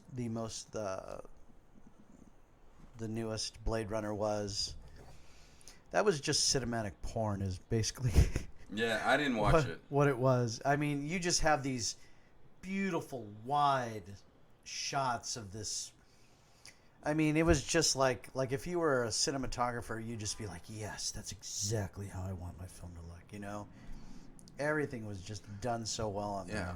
there. So I think he's been nominated for I want to say 13 Oscars 13. That's a lot for of Oscars. best cinematography, and he's only won one.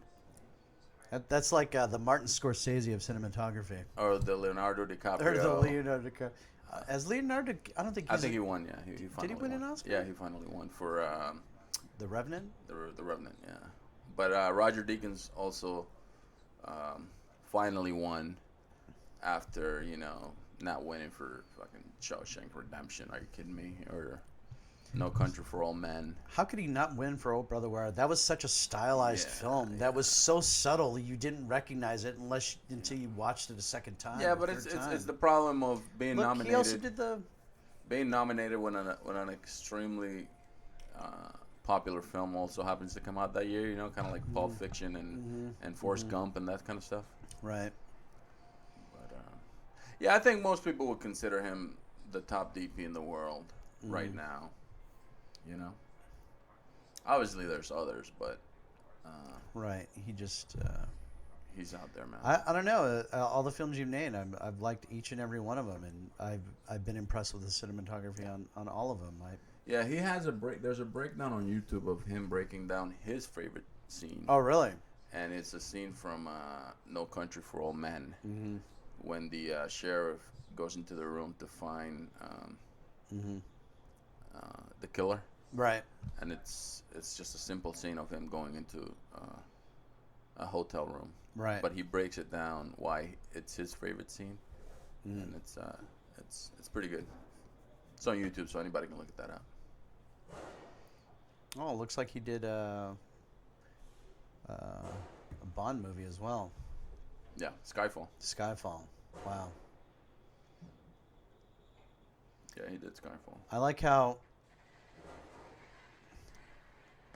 like how in this scene it seems like they're using the smoke as diffusion for whether they are or not. The scene that we're looking at, it seems like the smoke is being used as diffusion for that scene, which looks really, really good. He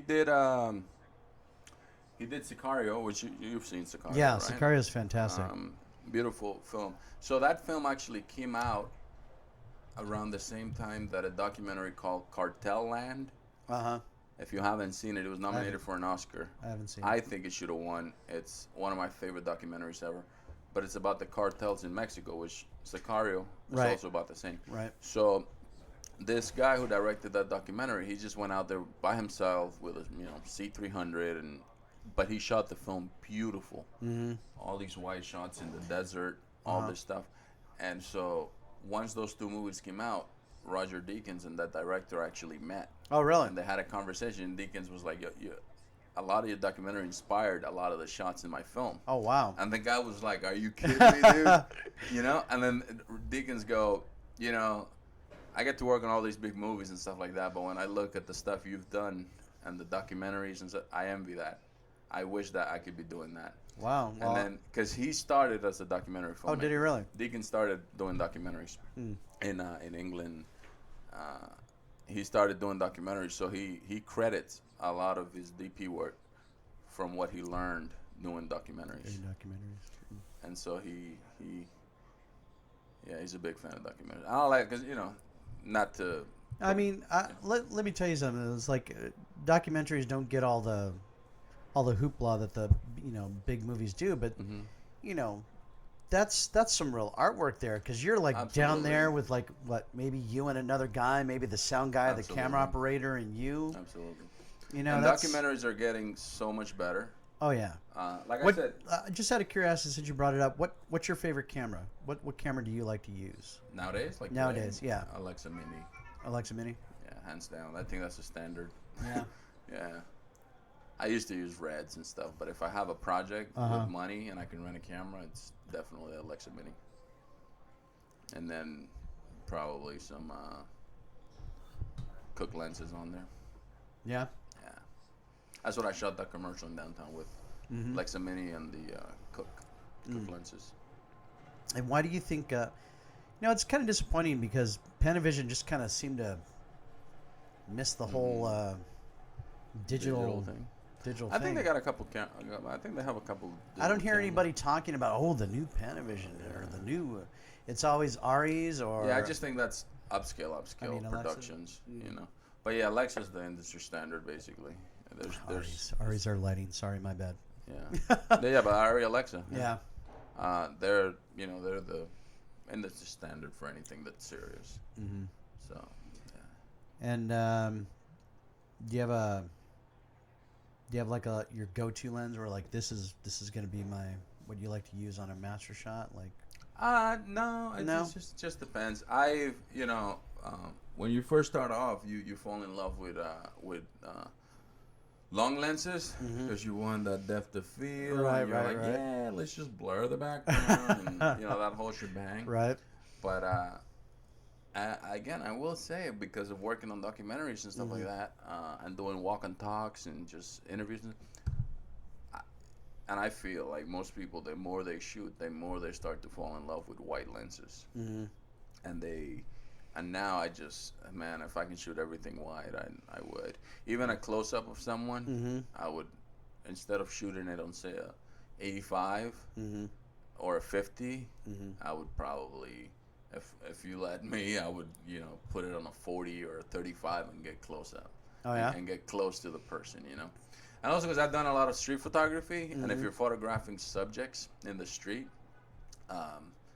if you really want to get in there and see the like get personal, you have to go wide. So any street photography that I've done, like I did a series on the homeless people in LA, and all of those photos were taken with a 24 millimeter, and you're literally less than a foot from their face, and the picture, you can tell that it's not a 50, right, and then or 85. It's right there. You're right there. And so in film and stuff like that, I just feel like I've fallen more and more in love with white lenses. Is it because there's less? What are they called? I just think you get closer. It's more personal. It's, you're right in there. And I like that look. And I'm that whole look of a close up of a person, but the background's completely blur. That's kind of been outdone. Right. I mean, now that you can like do it in post, Yeah. But no, I don't know. I just feel like the more I shoot, the more I like wides. Right. I don't know why. Like I've shot on stuff and I've never gone past 50. Oh, really? Yeah, I've had like an 85 and 135, whatever, and never pulled it out. Oh, really? I think that happens to a lot of people too. Whereas there are some people that is 50, 85, 50, 85. The whole everything is 50, 85, 50, 85, 50, 85. Do you automatically recognize that, where they're like, oh yeah, you didn't get in close enough for that one? Like when you're watching something, you're like, oh, because like when I watch films, because I don't pay attention to the lenses because I'm not a camera crew guy. But can you tell just by watching the film, like, oh, I know what lens he's using on this one, or have a guesstimate of? Yeah, definitely a guestimate. Definitely a guesstimate. When I watch films and stuff like that, because Does that ever take you out of the movie? Sometimes, yeah. Sometimes, but when I watch films, since I'm DP and a camera operator, what I find myself looking at most is the camera work, and I go, "What the fuck?" What camera work took you out of a scene? I can't remember any specifically, but you know what I see? It's mostly is on TV. Like if the TV's on and I'll see a TV show, I'll see them doing like a dolly shot, and I see like they're dolling and they're cutting this guy's heads off and then adjusting, and you go, how the fuck did they get away with that? Right. But it happens because it happens to everyone. Yeah. So anyway, when I look at films, obviously I look at the lighting, but I'm always for some reason gravitated more to paying attention to like the camera move, the actual camera moves. Yeah, I know what you mean, because like what I can't stand is a bumpy dolly shot. Yeah. Drives me nuts. I'm like, oh, you're on tracks for a reason. Yeah. But no, yeah, documentaries, man. I love documentaries. Good. What's your favorite documentary out right now? One of my favorite documentaries is, I didn't even know I was watching a documentary at the time. Was this? I guess it was a mockumentary about Star Wars, and then they were just like intercutting this, not Star Wars, Star Trek, my bad. They were intercutting like what was happening in this guy's life with actual footage, documentary footage. So I was like, wow, this is a great way to do a documentary. Yeah. To tell a storyline that's kind of fictional, but to weave in the fans of it. I can't remember the name of it. Yeah, I mean, I think if we're just talking about story, Yeah. I'd say one of the best documentaries I've seen in quite a while was The Cove. Have you seen The Cove? That's disturbing though. Yeah, That it's is disturbing. really disturbing. So that's just from a story perspective. Right. From a stylistic cinematography perspective, I would say Cartel Land is beautiful. I got to see that one. What is? Can I get that on Netflix right now? Or? Yeah, it should be Probably, on Netflix. Yeah. Cartel Land. The Okay, I'm Mexican gonna check that Narcos. out. Beautiful. And then another one that I think cinematography wise is done beautiful. It's called The Imposter. Have you seen that? No. It came out like maybe 6-7 years ago. The Imposter, about this kid who goes missing. Right, I did see that one. So it's a mixture of documentary and recreation. Right, But the right. recreation is done extremely well. Like they shot it beautifully. Yeah, like the guy disappears and then he like comes back and says he's so and so, and they kind of don't believe him. Yeah, I know exactly. Yeah, So yeah. I would say those two, just off the top of my head, three that I think about are those: the Imposter, Cartel Land, and The Cove. The Cove. There's a bunch of other ones. But, Right. You know. Yeah, but the Cove, man, I didn't think I almost didn't get through the Cove. Yeah, it was good, man. That was like I didn't get through Blackfish. I just couldn't. Yeah. And if you don't know what the Cove is, it's about dolphins, and that's all I'm gonna say. Yeah. Not recently, a couple of years ago, I edited a documentary. It's called The Man Who Saved Ben-Hur. Oh, really? Yeah. What's that about? It's about a guy that was the assistant director on the original Ben-Hur. And his cousin ended up living in Studio City, a couple blocks from him. But they didn't even know. I mean, they knew they were cousin, but a distant cousin. Right. So one time they meet up. They go to and he's like, "I come over to my apartment." And he shows up, and he lives in an apartment, and it's just stacked with boxes, packed boxes and memorabilia. And he's like, "Where's this stuff from?" He's like, from Ben-Hur, and just from all the celebrity friends that I knew, and all the." So the cousin starts going through the stuff, and this is all in the film, right? And he starts to uncover all of these, personal letters and messages from the biggest names in the industry. Wow. And so the documentary is about how he ended up here, and stories about the set and how they were going to burn a bunch of negatives, and he saved them, and now they're like memorabilia. Wow. From the original movie. And he has personal stories with the characters of the movie. And so, yeah, it's called The Man Who Saved Ben-Hur. I find it amazing that... sorry, it's on Amazon. Not Amazon. Netflix, Amazon. And I was the editor on it. Oh, sweet. I'm going to watch that. You should. I'm going to watch it. I'm going to watch it today after you leave. Yeah, you know what I find amazing is that, like nobody thought to, like, save film back in the day. Yeah. They just, like, it's on the cutting room floor. It's trash. I mean, Disney used to wipe their cells if they were done with them to save money. I'm just like, all this history is gone because people tossed it in the garbage. Exactly. Yeah. So the movie is, that's why it's called The Man Who Saved Ben-Hur. Right. Because he saved a lot of stories and a lot of negatives that were gonna get thrown away. Right. And they didn't. And it's also a story for people who work in the industry about just how much time you spend on set and how it doesn't allow you to have, like a traditional lifestyle, basically. Right. And then how, a lot of friendships are light-term friendships. You're in a movie and then you don't see them again until you're in another movie. Right. And so it looks at that aspect of the film industry too, which I think it was pretty neat. Yeah, because just kind of related to that, like I went to Burning Man this year, and they're like, "Oh, everybody's so friendly. Did you meet some friends?" I'm like, "Yeah, you meet some really intense friends for like you'll be best friends for the next 2 hours," and that's kind of what it is on set. Yeah, absolutely. You meet these great guys, you hang out with them. Maybe after maybe you'll go out for beers if you're getting off early enough or something like that. Yeah. But you're not coming over for barbecues. Exactly. and I think that's something that happens to everybody. Like you're on a movie for say 20, 26, 28 days or whatever, or on a project for 4 or 5 days, right. And you're with someone for 12 to 14 hours, and you get to know them, but it's mostly light terms. Right. There's those individuals that you work on something else, or then Yeah, you only forge the actually, long-term relationships. you only forge a long-term relationship with very few people. Right. 'Cause But you're you just know, constantly- who so and so is, and you know who so and so is, and you go, hey, they're my buddy of mine, or hey, yeah, I worked with this thing on a buddy of mine, but they're not really your buddy. Right. Right. It's just someone you know, someone you you talk to every once in a while. And a lot of people end up on that cycle, man. They're just working the whole time, and then that's it. When they're old, they're like, I don't really know anybody. Right. How do you keep your friendships, like the ones that you want to keep? How do you? Because that's a difficult thing for me to do after I've worked on something, is to like contact that person that I worked with that one time again, to like in case I need work. So how do you keep those relationships going? Well, actually, I'm not good at that at all. Oh, okay. I have that problem too. Okay. Where I'll work with people and I have them, but I'm not one to be reaching out and stuff like that. I mostly only reach out if it has to do with work.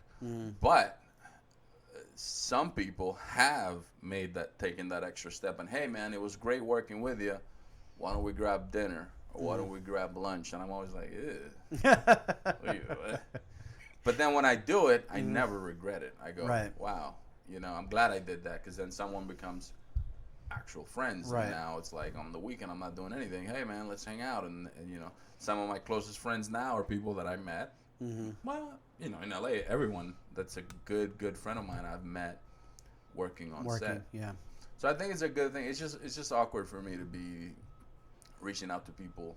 Yeah, I find it awkward too. Like, I've worked on jobs with like people who are key grips, but I don't think I've ever made one phone call to them to see what they were doing or how they were.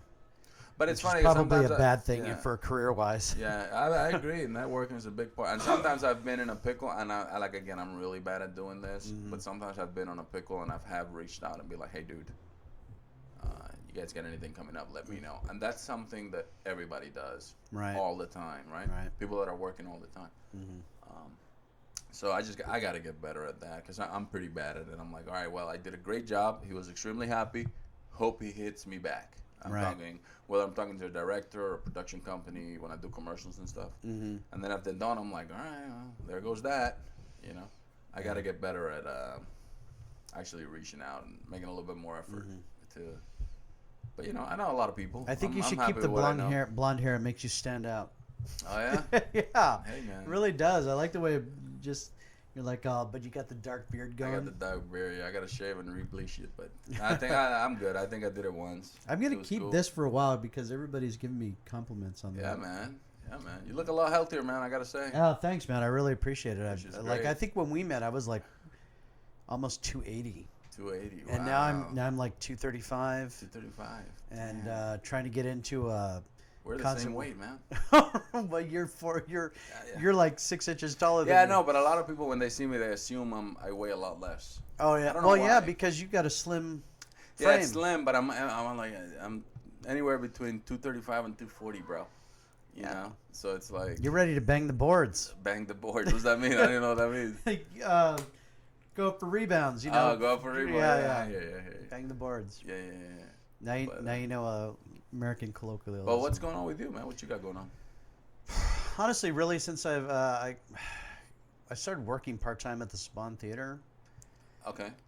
In Beverly Hills, and I've kind of, for the past year, just kind of like shied away from gripping because I want to get this podcast off the ground because I think it's interesting, like having people like you on and talking about the industry and where we are, what our favorite things are, how we progress in this society. I think the information would be good for people who, might read what a cinematographer, because like people know like what a cinematographer does, people know what a director does, but they don't know what it takes to like how they come up in the business. I mean, look at you. You came from Cuba, and then like a few years later, you're doing commercials on top of a building. Yeah. Obviously, that's like 10 years difference, but yeah. But I'm just saying, I think that's interesting.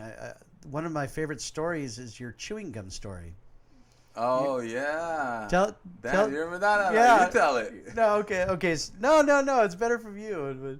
But George told us what it was like to get chewing gum or bubble gum in Cuba, which I don't quite. I think you use toothpaste and. Yeah, well, we used to at the town that I grew up in. We used to go to it's the white thing that comes out of the trees. Oh yeah. The Yes. sap. Yeah, so we would take that and then basically roll it up and then get it hard enough that it would be like gum, you know, Right. you can actually chew it. Mm-hmm. And then we would take that home and put toothpaste on it or find any flavor that we could and Yeah. have that as our gum, Right. you know. And but again, that was you know, I grew up in a super small town where Right. we didn't Right. have anything. And then when, you know, if somebody ever brought gum, that's like Oprah giving out free cards. We were like, woo, there's gum here. And we would, you know, gum would last us 2 weeks, man, you know. My brother had a piece, give me a piece. My friend had a piece, give me a piece, you know. Gum was like currency back then, man. For anybody that showed up to Cuba, if they had, you know, gums and stuff from the U.S., man, it was that was a like highlight. currency. I just thought it was just like, oh no, man! You would take that out of your mouth, you put it on the side of your bed, and then the next Oh day yeah, you put you know, bugs are all over it. And you don't even know it. Next day, you're like, "Yep, ready to go again. I have gum." You're like a big shot if you were walking around with gum. You Yeah. know? Yeah. But that's cool, man. With the podcast, I think it's just interesting to see, you know, everyone's different approach to things. Because Mhm. I think in this industry, man, everyone's path is so different. Yes, Which is you know, it's the crazy part, you know. yeah, because when I was at Burning Man, everybody rides a bike Mhm. because it's so big and everything. Like you just can't walk. I mean, you could walk if you wanted to, but it'd take you a really long time to get everywhere.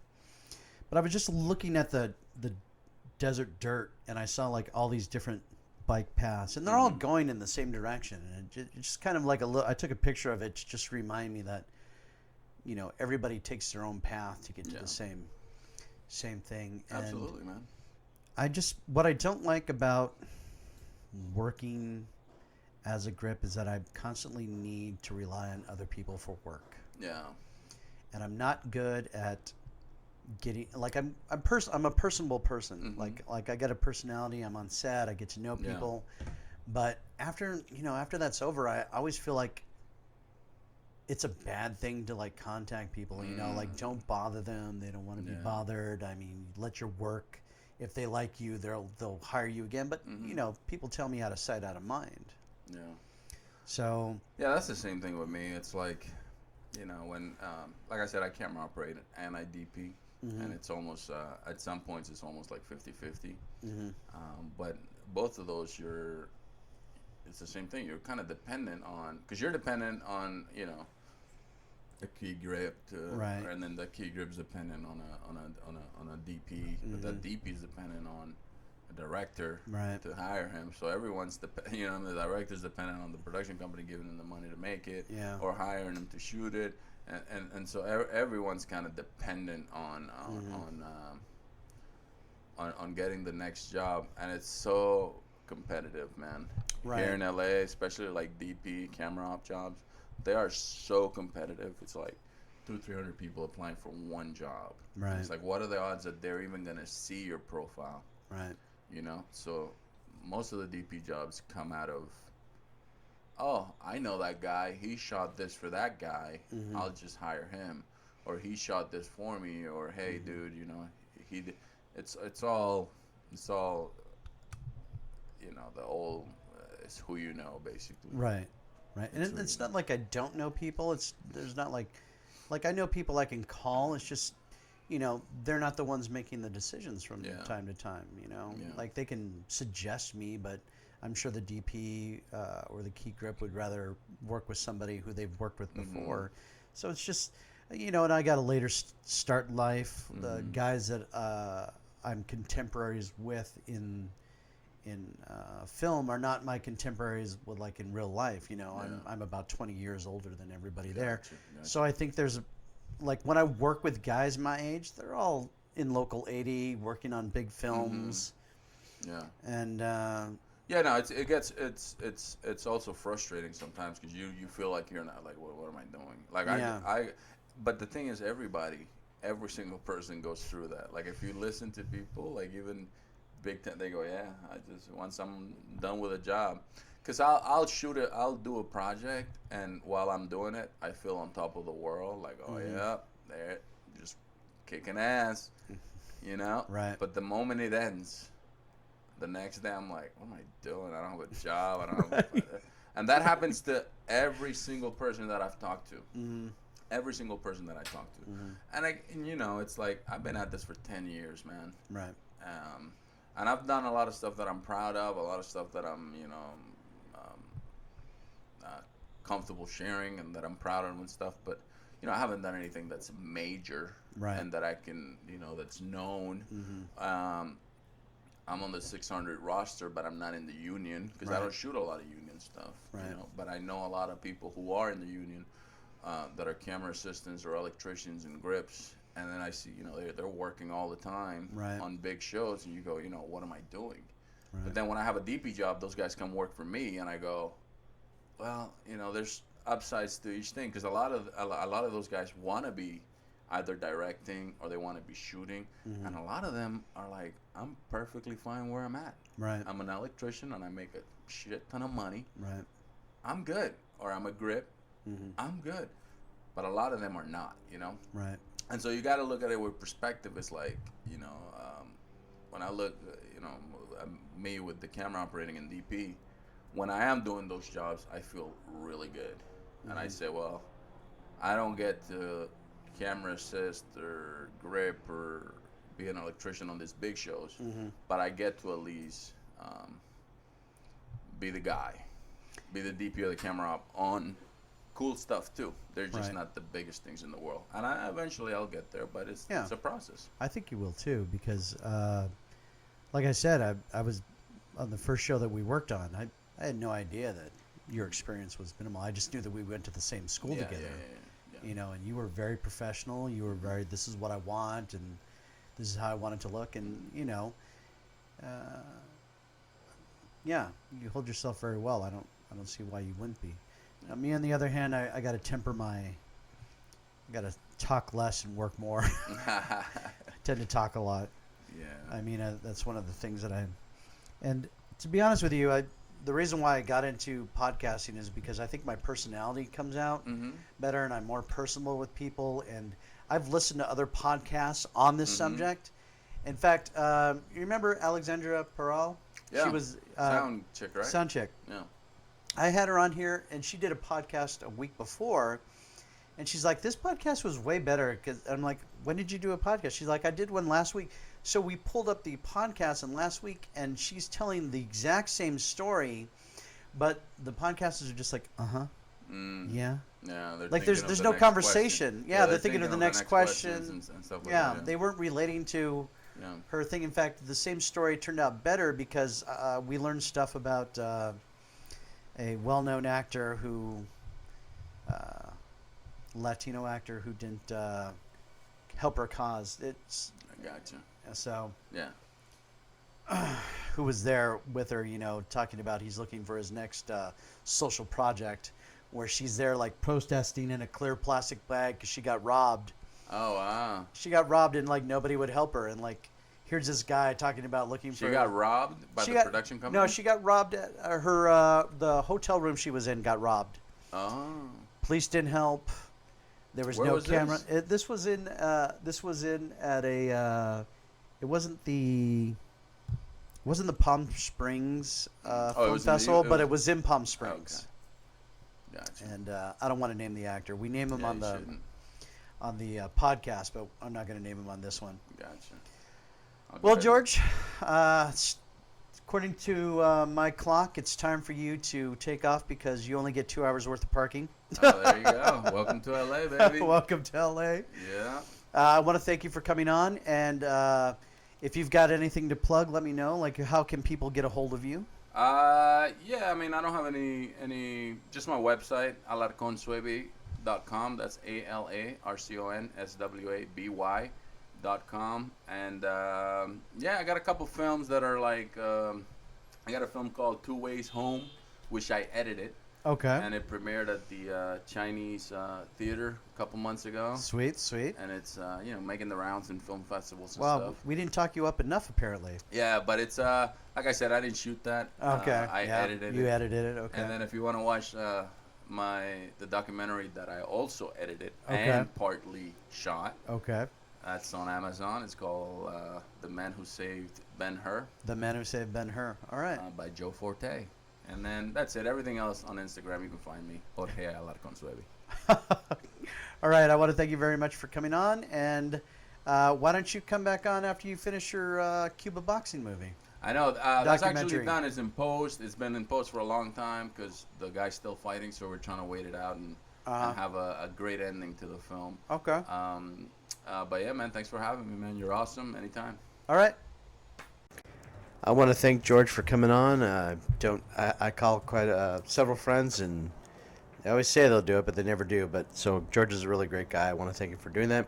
I want to thank everybody for listening. I hope you enjoyed the topics that we covered. I try and make this as casual a conversation as possible, just like two guys who are in the entertainment industry, trying to make their way any way they know how. If I can quote Dukes of Hazzard. Anyway, if you like the show, hey, feel free to subscribe, hit the notification button if you want to hear about new things. I'm still trying to get into the swing of things and how it all works and all distributed because I didn't like paying to have all my shit distributed. So these are probably going to be few and far between until I figure all that out, but I'm at least going to throw out one once a week. So if I could depart any type of philosophy that I'm currently trying to live by myself, it would be this: fail hard, fail often, so you can fail better. I'm Jesus, your personal Jesus. We're going to need a bigger boat.